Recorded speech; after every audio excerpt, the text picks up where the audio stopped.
Thank you so much. Good afternoon to everybody, and thank you so much for having us on the panel today.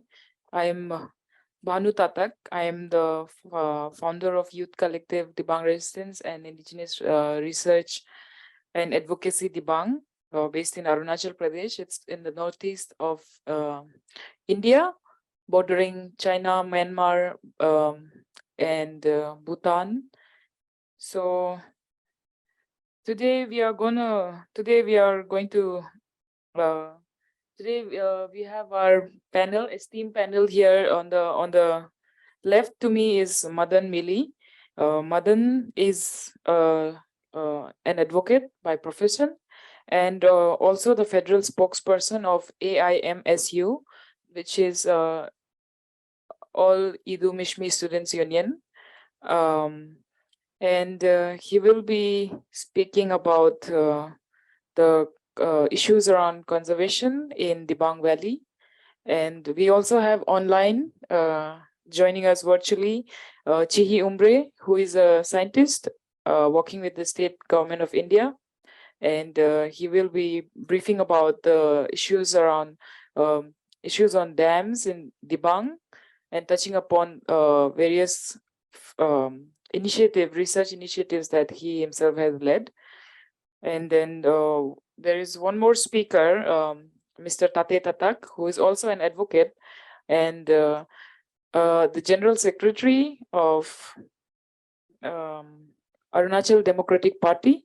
It's a political party formed in 2023, this year, who are aiming to work around developing alternatives to hydropower in the state and bringing, legislative alternatives for the state.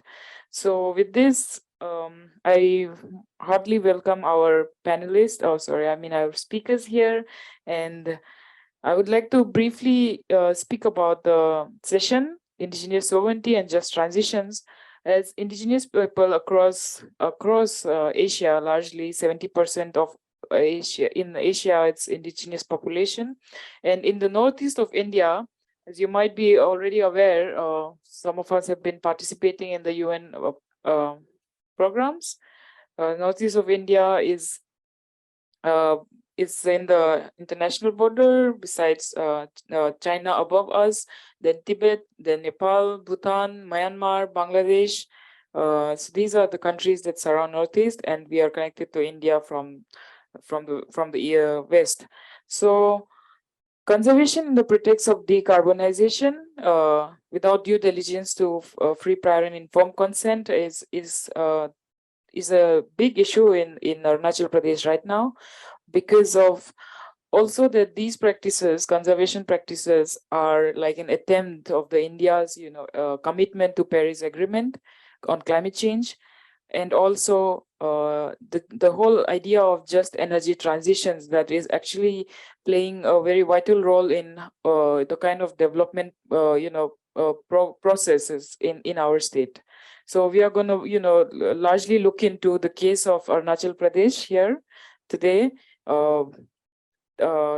who are going through both of these challenges that are actually under the pretext of decarbonization and conservation.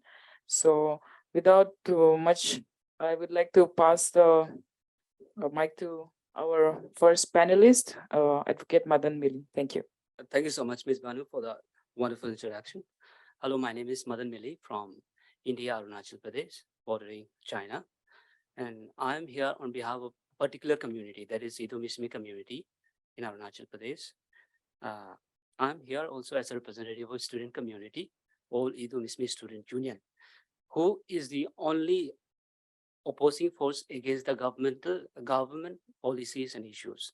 Whenever there is some issues related to the society, which is not which is against the society, we oppose it, and we don't have any force opposition in the political, in the form of politicians. So we, the students, as a as a community members, oppose such policies, rules, or regulation that is against us, against the society. So basically, I'm here to talk about the indigenous rights as you're all aware that indigenous people believe in are totally dependent on the forest rights, and we collect resources from the forest. We are totally dependent on the forest products. So, and it has also been research have shown that we, the particular communities, I belong from the Mishmi community. The research have shown that we are protecting the nature.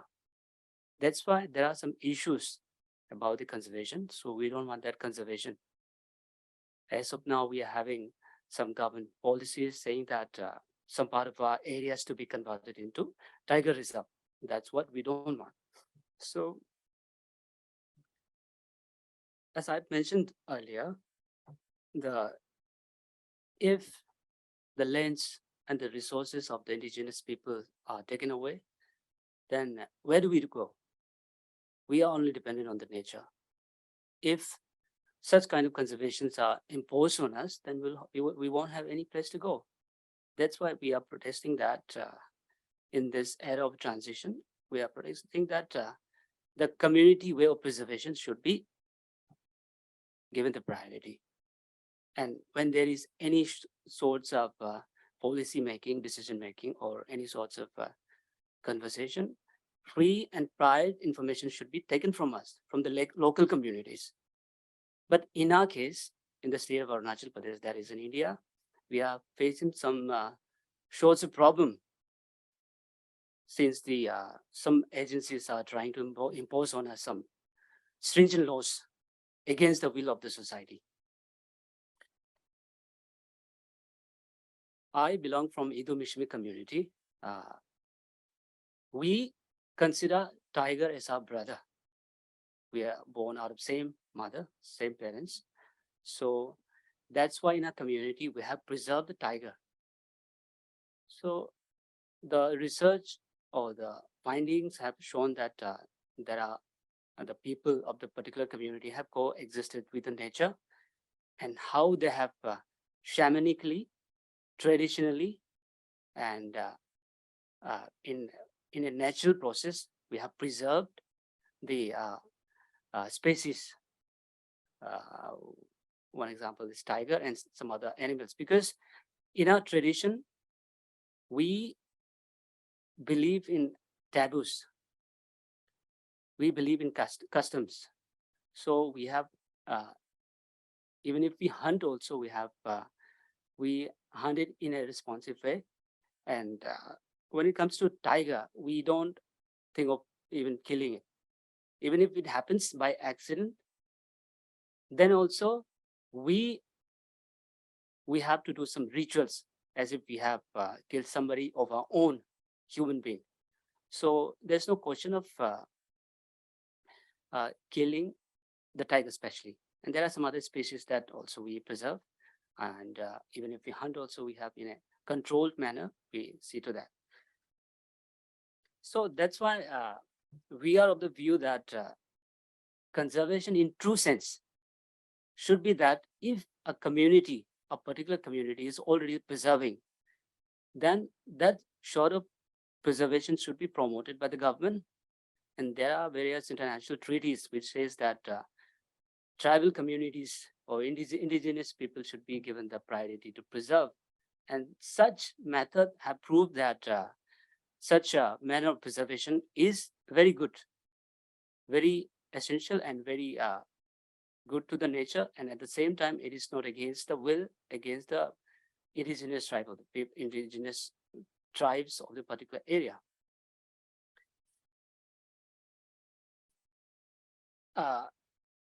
We are opposing the tiger reserve in Dibang Valley district in Arunachal Pradesh is because there are technical flaws.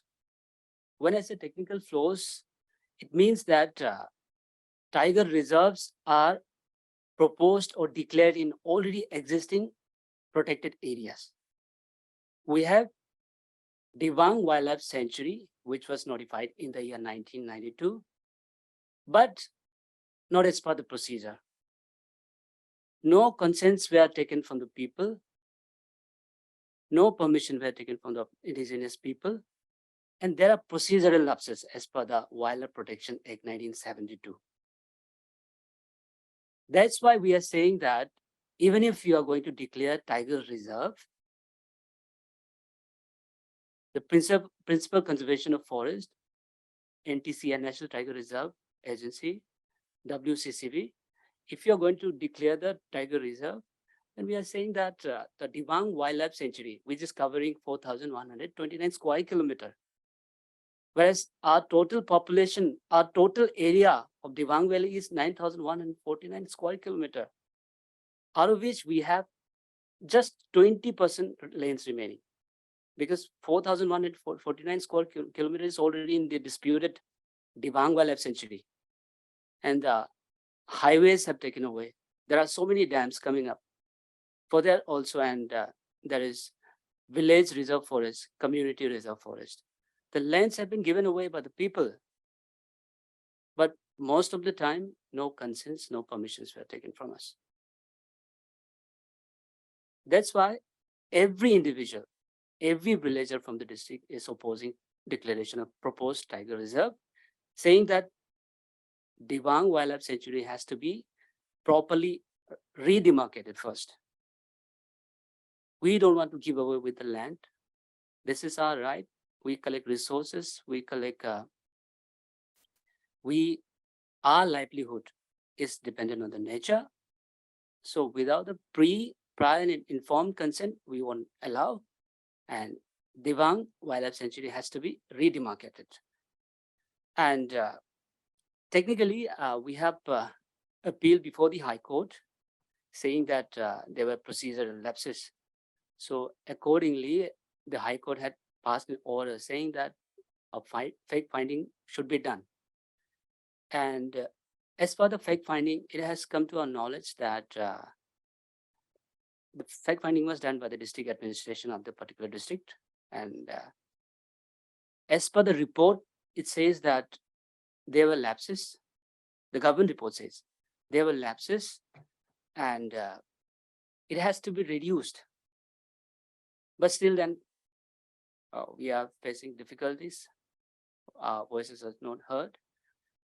And we, as a student representative of the particular area, are opposing it, saying that first you redemarcate that Dibang Wildlife Sanctuary, then we'll look into the tiger reserve. Moreover, we don't want tiger reserve to be implemented and imposed on us forcibly. That's what we are saying.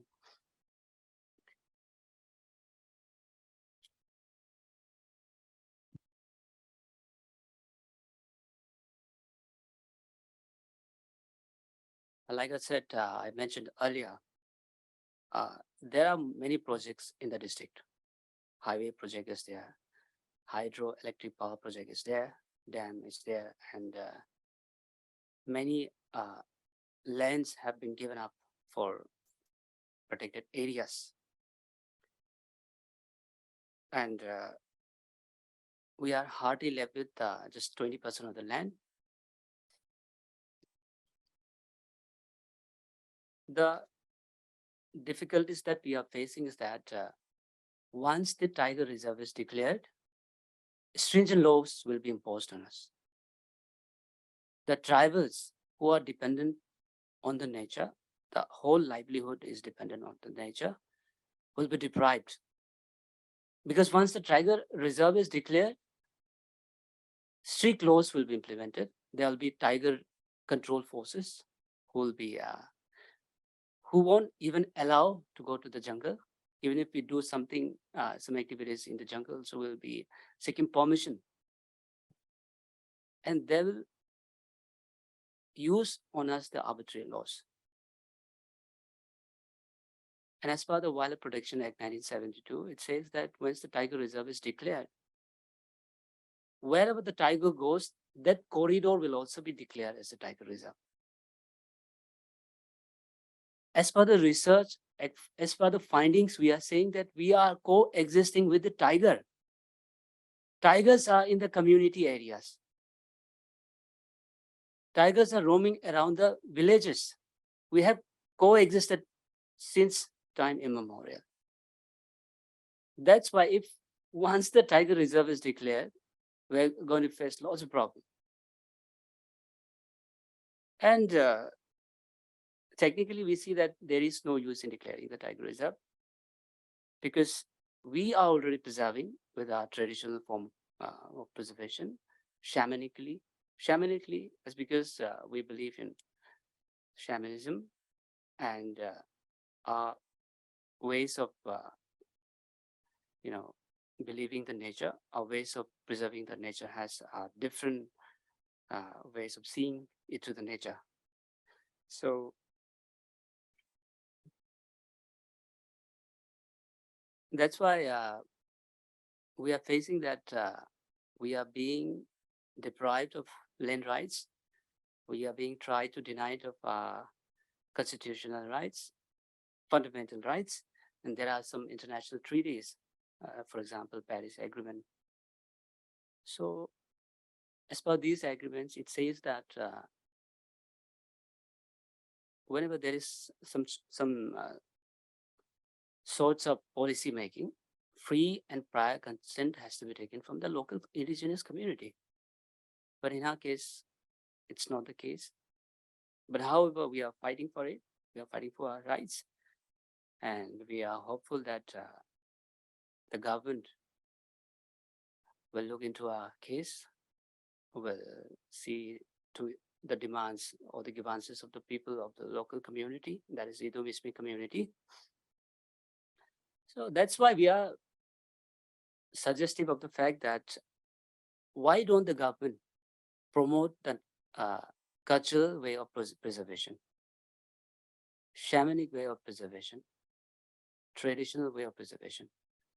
Why impose on us the stringent laws? Because in true sense, conservation is required when there is threat to the animal. But in our case, we don't have any threat. We are coexisting with the nature.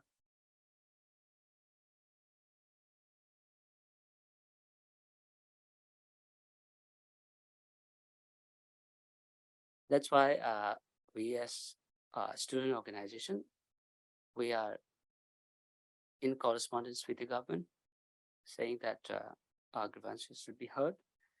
And unlike one state in Arunachal Pradesh, that is Nagaland, wherein they have Nagaland, that is northeast part of India, that is Nagaland, they have a constitutional provision where as per that sections 371A, Article 371A of the Constitution of India says that the Nagaland, people of Nagaland can preserve the land through customary laws. But in our case, the Arunachal, we don't have that constitutional provisions. That's why also we are facing this sorts of problem. And we hope that with time, things will change. And we are hopeful that the people concerned will listen to us. And as per the UN expert, and in a report which says that rights, not fortress conservation, this is a report done by Victoria Karpas, a UN expert. She is a US expert who is very critical of the global conservation, saying that indigenous peoples and other communities are described as effective biodiversity and conservation manager, as per the UN report. As an expert, she is saying that the indigenous people are the managers, real managers of the conservation. That's why we believe in cultural, traditional, and shamanic way of conservation. I think this much I have for today. Thank you so much, Madam Moderator. Thank you so much, Madan. Indeed, we have actually, we are from the same region, and then we are exploring and kind of, negotiating with the government on various issues. So hence, thank you so much for presenting today in this platform. And we hope that this will, this will be processed through the larger indigenous communities across Asia. I mean, acknowledged and registered that such such and so incidents are happening in our state of Arunachal Pradesh, which is also a disputed area between China and India. So, our geopolitical position makes it makes it quite complicated in the whole legislation and judiciary processes. So we have, national security acts that can also prevent like our people there who are protesting these stringent laws, like protected area, dams. So we are in that very complicated position, and I do firmly believe that international lobbying can at least push us to the secure side where we can talk about these issues openly, in a more trusted space. So thanks a lot for that. And yeah, I would like to also, again, this was also to explore the implications of achieving SDGs like SDG 7, affordable and clean energy, SDG 13, climate action, and what you is the UNGP guidelines really being followed in an isolated space like Arunachal Pradesh? State accountability, corporate accountability, and access to remedy. So clearly, it's been. I mean, it's let's not say it's violated. I think it's not really even acknowledged in our areas.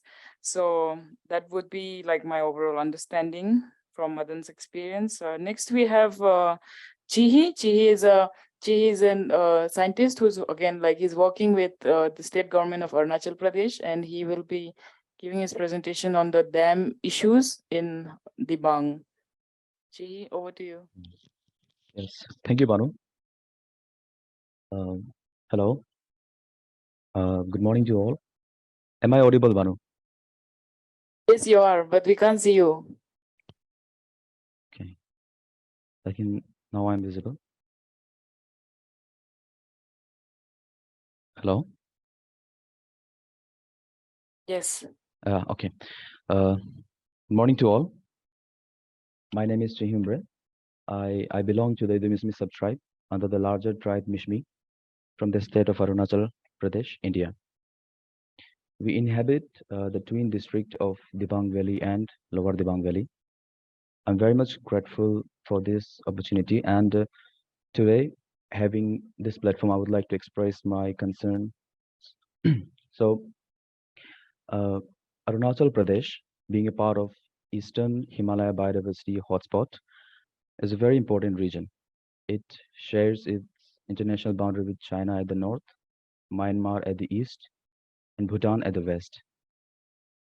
With around 434 species of birds, 75 species mammals, 500 species of butterflies, 48 amphibians, 34 snakes, 200 species of orchids, and around more than 80 species of medicinal plants. The region is one of the few highly biodiversity rich region in India. So many of these species are actually endemic and threatened. Huge area of the district still remains secluded, with many more species yet to be found, discovered. Just to give you a perspective of the unique biodiversity of the area, the golden Asiatic cat, which are known to be found in 6 different morphs, have been discovered from Dibang Valley district. It is the only region in the world where all these 6 morphs are found in such close proximity, marking a unique evolutionary phenomena. Interestingly, Dibang Valley is the largest and the least populated district of Arunachal Pradesh, with majority of the area under forest cover. It is very important that we conserve and protect this last remaining forests and its biodiversity. Now, some of my points may be similar with our earlier speaker, but I think it's very important that I speak them. So, recently in 2012, the presence of tigers were confirmed in Dibang Valley district. However, The knowledge regarding the existence of tigers in the region is not new for the native Idu-Mishmi community of the district. We Idu-Mishmis have known of their existence in the region for generations. We believe that we are born of the same mother. We consider tigers as our elder brother. We grew up listening to these stories. Uh, Tigers are revered as well as feared. And killing a tiger is equivalent to killing of a fellow human. Now, uh, ever since the discovery of tigers in 2012, the Wildlife Institute of India has been pushing the narrative of the tigers being unsafe in the area and the region be declared as a national tiger reserve without involving the local community in the decision-making process. The existing Dibang Wildlife Sanctuary holds an area of approximately 4,149 square kilometer out of total 9,129 square kilometer of the district. With the addition of a tiger reserve, more of the land is bound to fall under the protected area, which involves many of the community-owned forest. We fear that this will lead to our displacement and affect our livelihood. We believe that we don't actually need a tiger reserve for protection of the tigers. We, the Mishmi's community, have been living in harmony with the tigers since generations. Now, very interestingly, an article titled Tribal Tigers by Dr. Sahil Nijhawan, who has been working in the Bangli district past many years, shows that the community-owned forests actually is more biodiverse than the wildlife sanctuary area itself. The traditional conservation model followed by our native people have sustained the vast natural forests along with a diverse range of biodiversity in it for generations. And we continue to do it today. Recently, a very wrong information was being circulated in the media that the tigers were being hunted in the Dibang Valley district. However, later it was found that the case was not from the Dibang Valley district, but was from a different area altogether. We think that this was done to further validate their claim for a tiger reserve. The tiger reserve is being imposed on us without proper consultation of our native people.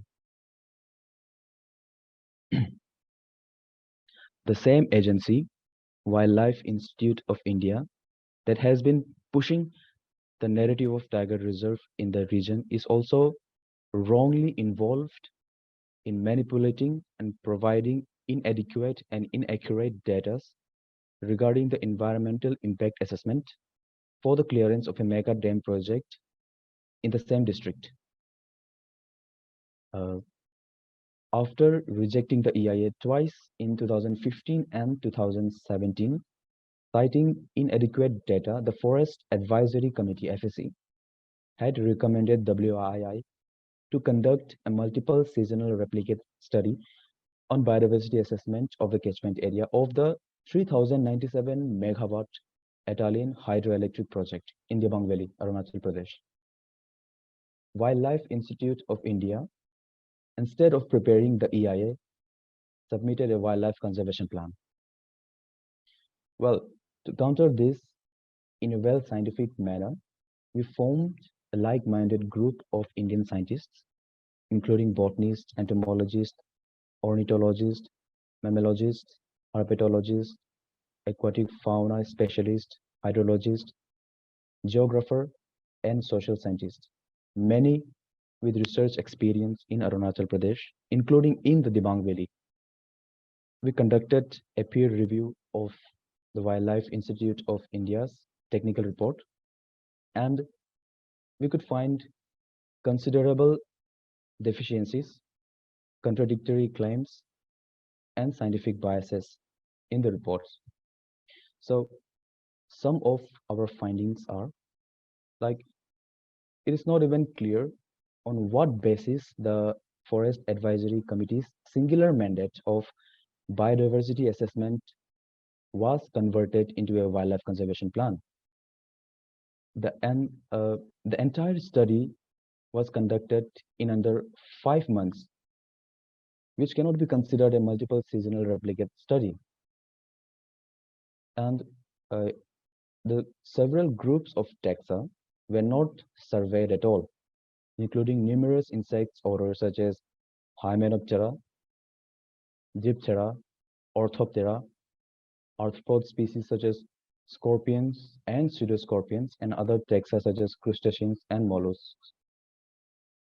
Birds were surveyed outside the breeding season, significantly reducing the detection rates. And with comparison with the previous published research from Debang Valley, we found that the WII's report actually underreports hundreds of species of butterflies and other groups of insects and tens of species of orchids and mammals. The report's species checklist contains repetitions, uh, lack of proper taxonomic classification, and wrong distributions, including 12 species of butterflies that are not known to occur in Northeast India at all. These 12 butterfly species are not found in Northeast India, but the WII report has wrongly incorporated the data. And also, the report includes a species of bat, the long-tailed house bat, uh, Aptesicus hotentotus. That species is not found in India. This species is known to occur only in semi-arid savanna in southern and eastern Africa. Now, the again another point is that the proposed construction of an additional mega dam downstream on the same river line with a capacity of 2,880 megawatt has already received the environmental clearance. With this, the Italian hydropower project, which is of 3,097 megawatt in the upstream, is a major concern. Now, our native population, the population of Idu Mishmi community, is approximately 14 to 15,000. The estimated migration of approximately 12,000 workers into the district raises concerns regarding socio-cultural, economic safety, and sudden demographic changes, which may arise from such a significant and sudden influx. Now, it is very crucial to recognize that the entire region falls under the seismic zone 5, which is highly prone to major earthquakes. The devastating impact of the 8.6 magnitude earthquake in 1950 continue to affect our native population, from which we have yet to fully recover. Still, considering the seismic vulnerability of the area, the potential for another earthquake, coupled with the risk of a dam break, poses an imminent disaster for our native population. The association between mega dams and the triggering of the earthquakes further compounds this significant concern. Now, there is again another issue of compensatory afforestation in the area. It's a myth, actually, that the complex tropical forests can be cleared at one place and then recreated elsewhere. The species-rich tropical forests are the most complex ecosystem on the earth. They accumulate species over millions of years of evolution, with various species linked with each other in a complex tropical webs. These forests, once destroyed, are gone forever. So these are the points which I wanted to place today in this platform. And now we also have some suggestions. which may be helpful, I think. So to bring about substantial legislative and state assembly amendments that truly serves the interests of the indigenous community, it is essential to involve a strong ground level participation, village level participation, awareness by the government, ensuring their active participation in the decision making process. So, regular meetings, sessions can be organized in order to discuss proposed amendments and the policy changes. It is important to undertake comprehensive research and documentation of the socioeconomic challenges faced by the indigenous people, uh, as this data will serve as evidence to support the need for legislative and state assembly amendments. It will also aid in formulating well-informed proposals and policy recommendations. Acknowledgement of community forest rights under Forest Rights Act 2006 that acknowledges traditional forest rights of the community, and advocate for the commissioning of independent studies by the indigenous community to assess the potential risks and impacts associated with projects that affects the native population. Uh, we want the government to work in partnership with civil society organizations, non-governmental organizations, and community-based organizations that specialize in environmental and social issues. Research funds is important for indigenous rights holder to promote indigenous community mapping, survey, uh, and research of traditional knowledge base. So I hope that I have made my points very clear. And lastly, what we want to say is that we native people, we are not against any developmental activities, but this development must be sustainable, environmental, as well as native friendly. We want that our voice be heard in the decision-making process for a tiger reserve. We want a holistic approach to the conduct of environmental impact assessment with proper scientific manner. And lastly, any of these developmental activities should not be at the expense of the local community. Thank you. Amazing, Chi. That was a brilliant presentation. Thank you so much for pointing out every detail, and I really appreciate it. I'm expecting the listeners also, learn from what Chi had presented. I mean, also, you're most welcome to give your inputs. And in fact, I'm not a scientist, but like I've been in the organizing front where we were able to organize the scientists and also organize the whole Save the Bank campaign. So the current status of the 3097 megawatt Italian hydropower project is cancelled. Because the government doesn't have any cumulative impact assessment of the downstream, like in Lower Dibang Valley, in Assam, and then in Bangladesh.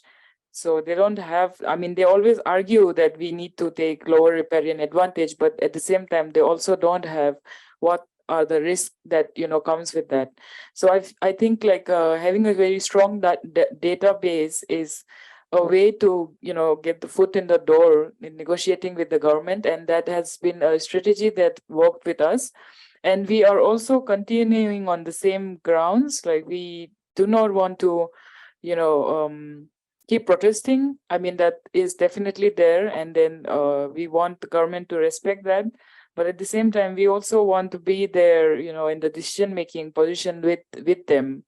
providing them with an important database. In fact, engaging in this field, I'm quite surprised that the government don't really have, accurate database. And I feel like we should always have, as activists, as frontline defenders, we should be prepared with that strategy, able to negotiate with the government regarding especially infrastructural and conservation projects. Like Madan had pointed out about the procedural flows with the proposal of Tiger Reserve, and also how she had elaborately pointed out what is going on with the dams in our Dibang.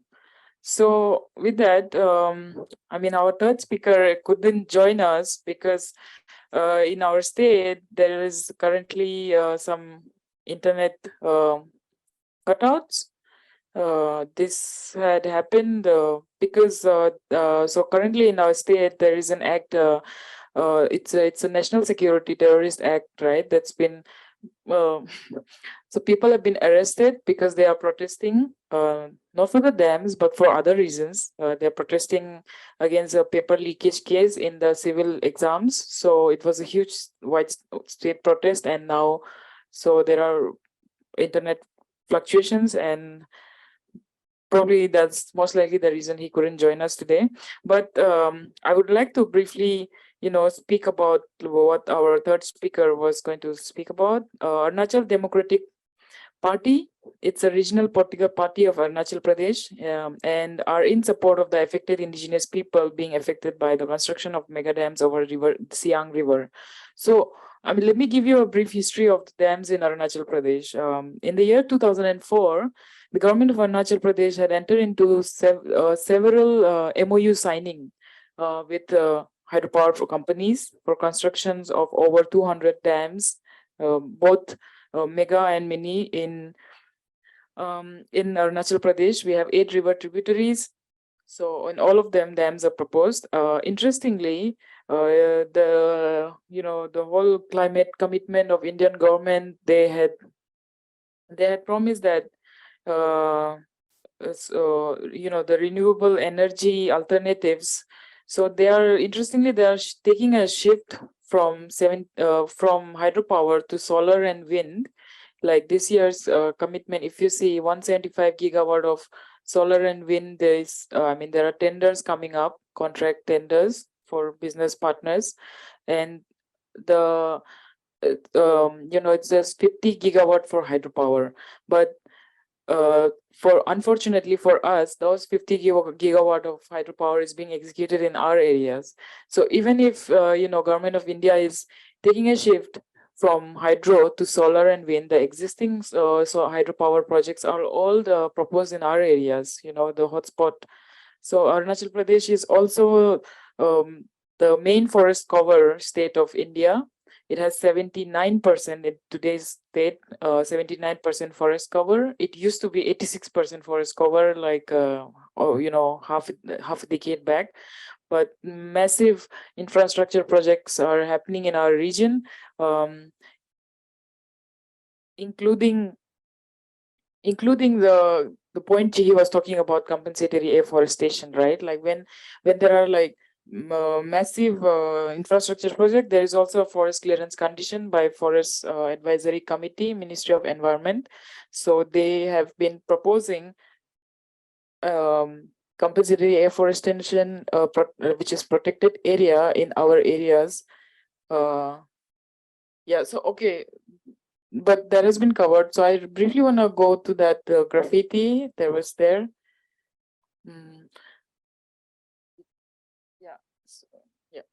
So this is No More Dams graffiti. My friends had painted like in the midnight around 3 a.m. on the civil secretariat wall, and there was an FIR launched because nobody knew who painted it.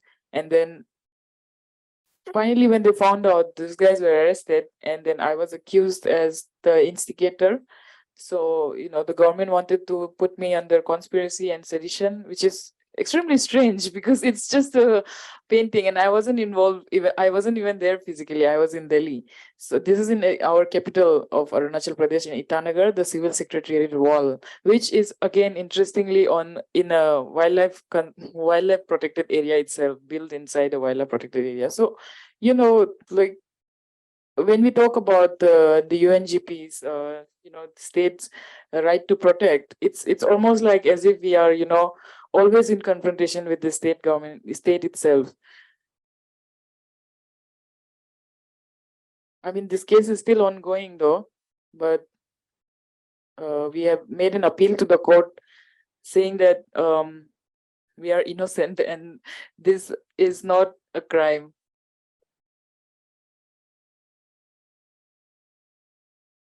This is Siang.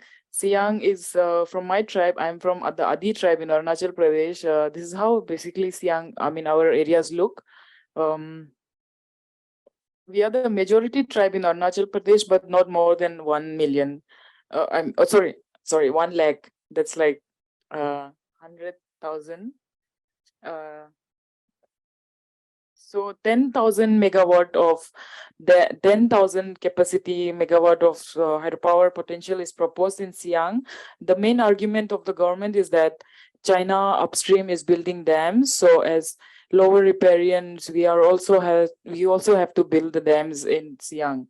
So the Siang River is one of the largest river basins in the world. Like it flows into Brahmaputra, and Brahmaputra is the 5th largest river basin in the world.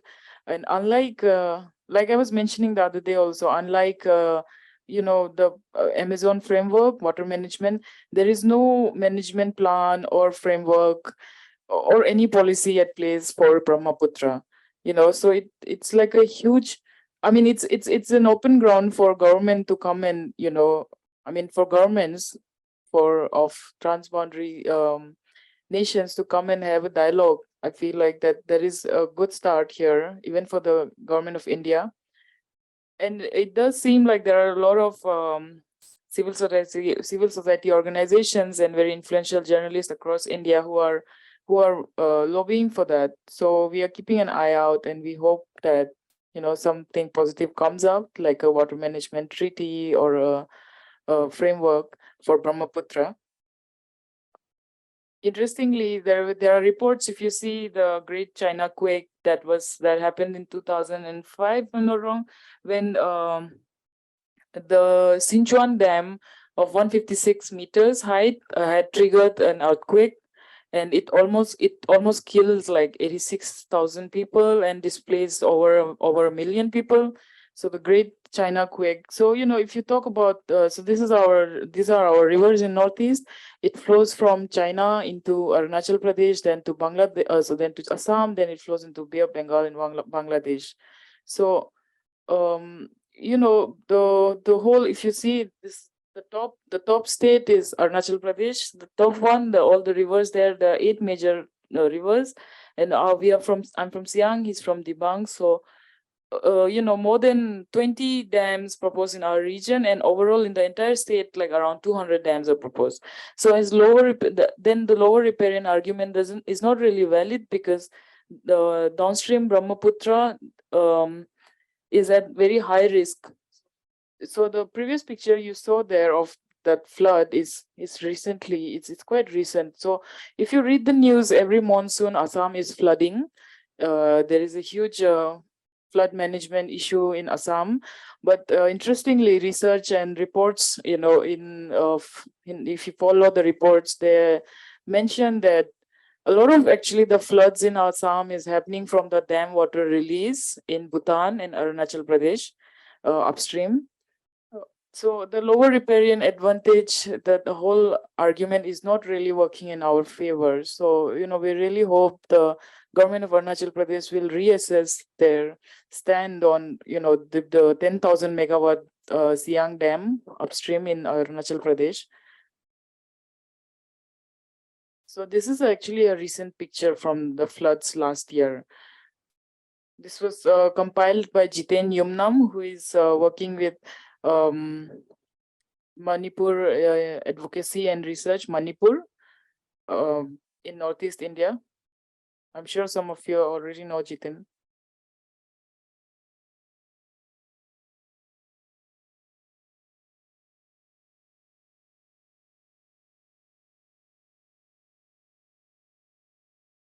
Yeah, so that is mostly what we wanted to cover. And good side of things is that we are, we are lobbying, and also there have been successful lobbies in the Arunachal State Assembly to promote, like, more indigenous, tribal. For ours, we use the term tribal. We are tribes, so the tribal friendly bills. So there is one, for example, water management, protection of drinking water, catchment area protection bill. It was passed in March 6th or 9th, or couple of months back, that essentially protects any source of water, like be it a small stream, pond, river in our state. So I think that's one more strategy to go, is to pass, push for important legislative, or important assembly bills. And another example would be the forest conservation amendment. Is, I'm sure Jonathan is also aware of that, is currently in India the forest conservation rule is getting amended. But again, it's for ease of doing business, right? So we are in the working group for send recommendations to the government. And then one of the main lessons that I've learned from being in that group is that how can we effectively, how to effectively lobby with, maybe bureaucrats, if for the lack of word, but in the parliament and assembly. And to quote that, in fact, government is actually listening. So I feel like we should be prepared with our arguments first. So the Italian dam, 3097 Italian hydropower project that was cancelled in January this year, was an interesting case, because we provided all the database to the government on which basis they had, concluded that, okay, fine, maybe this is not the right time to push this dam immediately, right? So definitely these are some strategies that we have adapted, and a couple of them has worked in our favors. um and we really look forward to opening up the session to you guys, and just hearing you out also. So with that, I would like to really thank Frederick here. Frederick is Asian Indigenous Peoples Pact, the youth program officer, who's here helping us with our Zoom. And Madan, thank you so much for your valuable inputs. And Chihi, thank you so much for joining us from Arunachal. And I hope to see you when I come back. And all the audience, online, offline, thank you so much. Thank you, Kevin, for this. And yeah, so thank you. So the floor is open, and it's just interaction.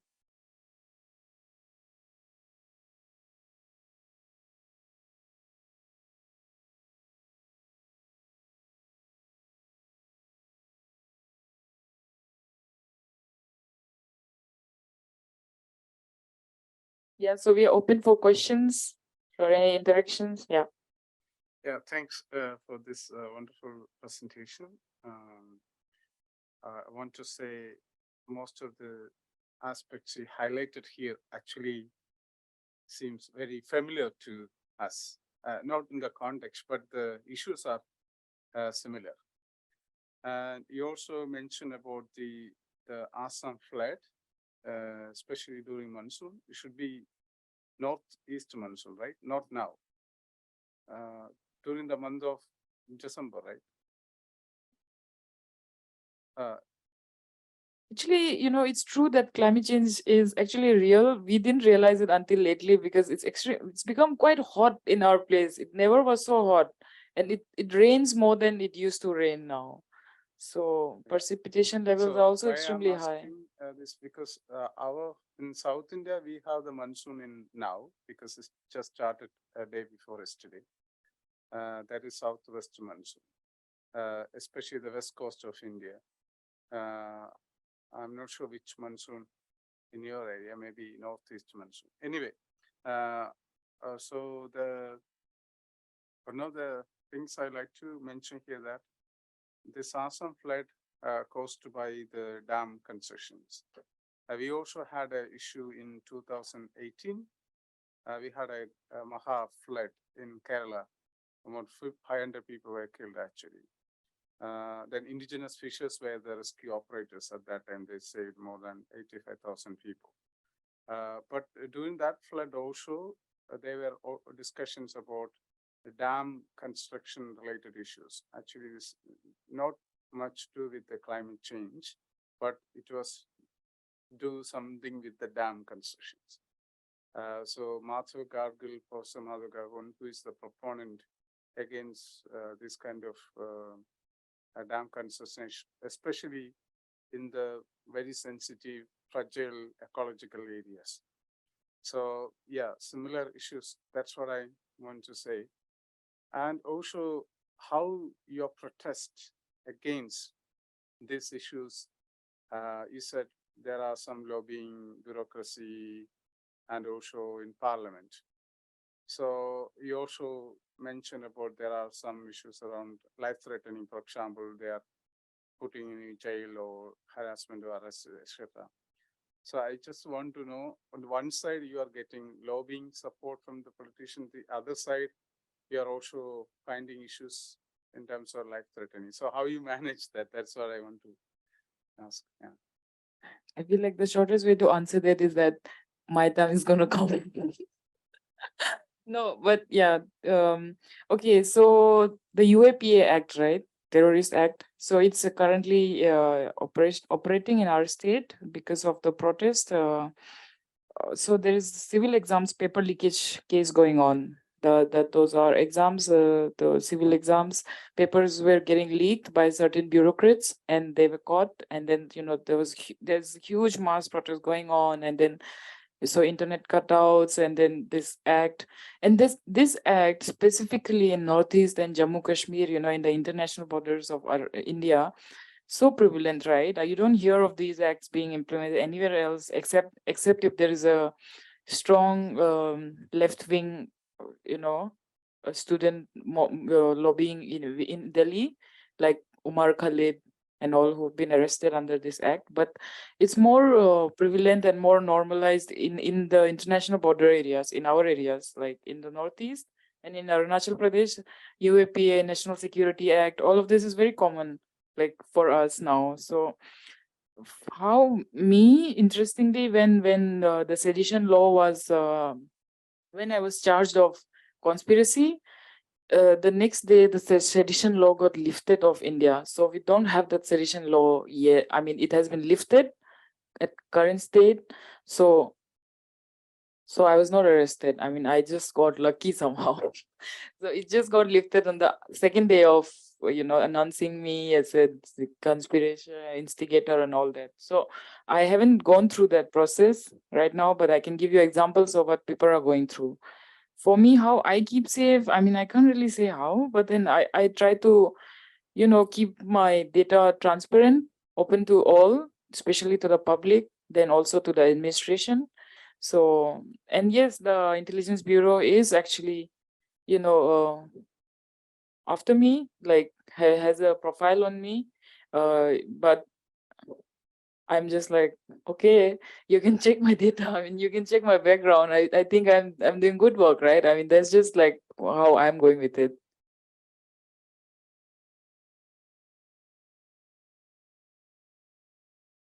Hi, hello. I am sorry, like I am Kalpana from India, and you have been talking about this indigenous rights and indigenous people struggle. So again, in Northeast, there are multiple ethnic communities and indigenous people scattered within an area or like in different districts of the state. So I think you must be familiar about the recent clashes between the Métis and the Cookies. The Cookies are claiming the Métis of the ST status, and the Métis claim the Cookies from Myanmar migrating due to the recent military coup. So I want to know, what is your view? How do you see the classes happening in the region? Like, what could be the solution, and how is your approach in such classes?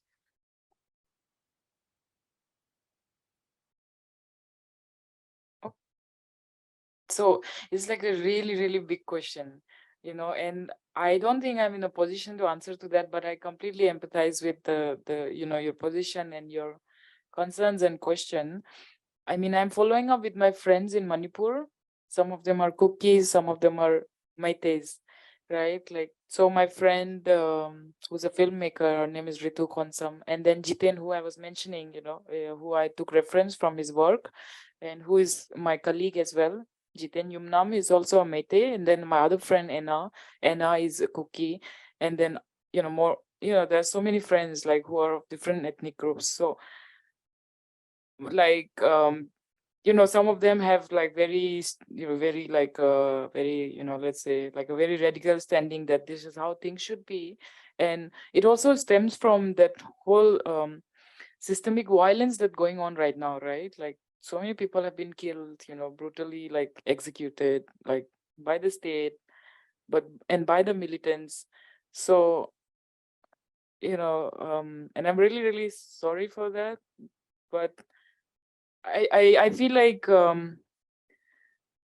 this violence was kind of uncalled for, like if both the communities come to one negotiating position earlier than later, sooner than later, at least the responsible stakeholders come together and maybe hold the temporary demarcated areas where people can just live away from each other for temporarily, because right now it's very, very heated, and like, so I mean, I may not be making sense, but I feel like violence is not the answer.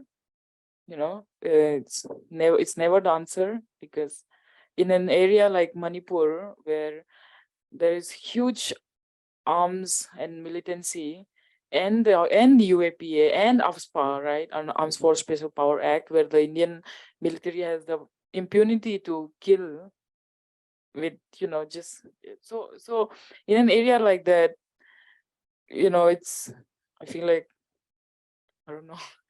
I'm sorry, but I mean, essentially violence is not the answer. But would you like to give your opinion on that? Would you want to speak on that? You're most welcome if you want to just share.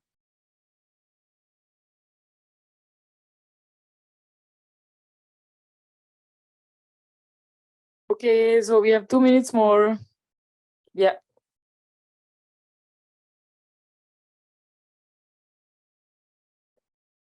All right. Just a quick question on how is the feasibility of these cases in the media, especially like international media, and if like we expose these cases to like media, is it safe for the communities who lives in that area? Like you, for example, you have experienced something about it, so like because sometimes when we feel like we're talking to the wall, um, counting on media journalists work to create, pressures. Thank you. Okay. That's a great question, actually, like, because I've been like thinking about it for almost a year now. when my friends were arrested, and then I didn't want to be in media at all. In fact, yeah, so that had happened with us, and the kind of I completely agree with what you're saying. I personally really don't want to be out there, like as a radical activist, like against this and that. But sometimes being in the media actually, kind of it projects itself, right? Like I'm also projected as somebody I'm not, you know, so like a hero, like or like a state conspirator or whatever. I'm not that person, right? Like, so I limit my media interactions. I don't really always talk to the media about it. I mean, I do give the research input, and I feel like the research input is the main body that needs to be out there, not my name. So I restrict my interactions, but then I make sure that all the data is communicated. And the Save the Bank campaign is actually pretty out there, you know, it's like at least nationally. But I feel like we should. I feel like I mean, maybe international attention can, derail the purpose. I mean, I feel like it should just be more regional. Like as regional, as village level as possible. And sometimes we do need that international solidarity, right? But in a country like India, where we have for foreign exchange rules, we can't take any sponsor. We have limitations to sponsorship for foreign NGOs.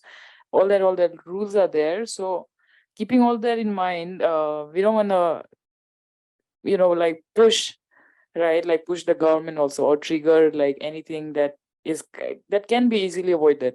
So I personally avoid media interactions, because I feel like there's so much projection and there's so much like story, right? Like the media wants their story, they will put up a story and then they'll disappear. So what about me, right? Like, so, keeping all that in mind, and I particularly don't entertain the idea of being a hero. So it's like that like my data is out there, our data is out there, like all the scientists who work, the especially the research input. It might not be always published, but it's always like there in the media. Yeah. What are your thoughts on that? No, I think it's a different situation in my country, right? So when we go to the media, we want them to give at least pressure to our government, saying that look, there are communities out there who have their eyes on our problems. So like we want them to take act on that. But also, if we're talking about like communities with high risk conflict, then it might put them into situation where it will getting worse. So that's what I'm saying. Maybe I'm just thinking if as there are many indigenous here, what we can do is to voice your problems at the global or regional level, maybe not from your perspective, but as indigenous we're supporting each other. That's Yeah, I think that'd be great. That's what I've been talking to Frederick about. yeah, Fred. Like, I think that'd be like great for the cause, right? Like, and also like to just to continue the dialogue with the government, because that kind of media attention is very important. And I must accept that this media attention is one of the sustaining factors for our movement as well. Save the Bang is a relatively successful campaign. So Maybe like hmm. it doesn't have to be the perspective from the case, or maybe it can be like promoting the way of life of indigenous peoples, the indigenous knowledge and everything. Thinking from shifting the That's a brilliant point. I actually look forward to it. Maybe we can catch up on that. Yeah. So hence the title Indigenous Sovereignty, right? Because I mean, we must be acknowledged and respected that we have an existing system. Especially in my tribe, we have Adi Bane Kabang. It's like a village council. It's like a democratic council. It's centuries old, where not one person is in decision making. It's like a council where there would be at least about 10 to 12 people who make like unanimous decision for the villages. But okay, again, the slightly tricky side of it is that there's not much women participation in it. Women role is very limited in tribal patriarchal systems. So that is again a challenge to think about and work on. But yes. So with this, our time is up. But thank you so much for your interactions. And again, thank you so much, speakers and everybody joining us online. It's been quite enriching and very hopeful. I'm very hopeful to engage more with you all. Okay, thank you. Thank you.